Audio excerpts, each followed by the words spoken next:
नेपाल में सरकार गठन नहीं आज बस बैठक नेपाल सेना पक्षर डक बैठक सेना मुख्यालय बैठक डाकी नेपाल सेना मुख्य जेनजेड प्रतिनिधि को यह बैठक को आलोचना लगी डक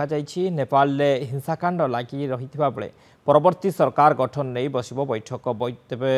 प्रथम सरकार भंग पर सरकार गठन करने को दावी कर जेनजेड आंदोलनकारी गतकाली बसी बैठक में हो पारानी सहमति बैठक में नेपाल पूर्वतन विचारपति सुशीला कार्की नाम प्रस्ताव देते जेनजेड नेता तथा काठमांडू मेयर बैलेन्द्र शाह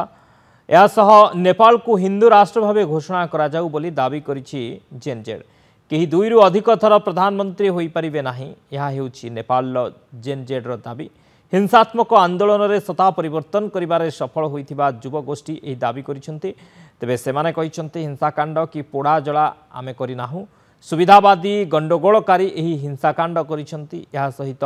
सेमानंकर आउ एक बड़ दाबी है सद्य गादीच्युत होइथिबा पूर्वतन प्रधानमंत्री केपी ओली को तुरंत गिरफ करा जाऊ नुआ संविधान प्रणयन सहित दुर्नीति अभियोग तुरंत विचार करी दोषी को दंड देबाकु मध्य सेमाने दाबी करिसेंति समस्त राजनैतिक नियुक्ति को बातिल करा जिबाकु मध्य दाबी करिसेंति आंदोलनकारी सेपटे किंतु हिंसाकांड सामान्य थमिथिले मध्य ताहा पूरापूरी बंद होई नाही काठमांडू को संपूर्ण भाव निज कब्जा को नहीं सेना विमान सेवा आरंभ होइथिबा जଣା पड़ी खूब शीघ्र भारतीयों को उद्धार कर स्वदेश फेराई आनिबा को उद्यम करा जाउछि बहु भारतीय सेठारे फसी रहिछंती। आसेगला पूजा ऑफर राज इलेक्ट्रॉनिक्स से सबटु कम दाम रे पांतु आपनकर favourite electronics up to 47% discount सहित कैशबैक पांतु up to 20,000 rupees. Raj electronics राज आसंतु राज करंतु।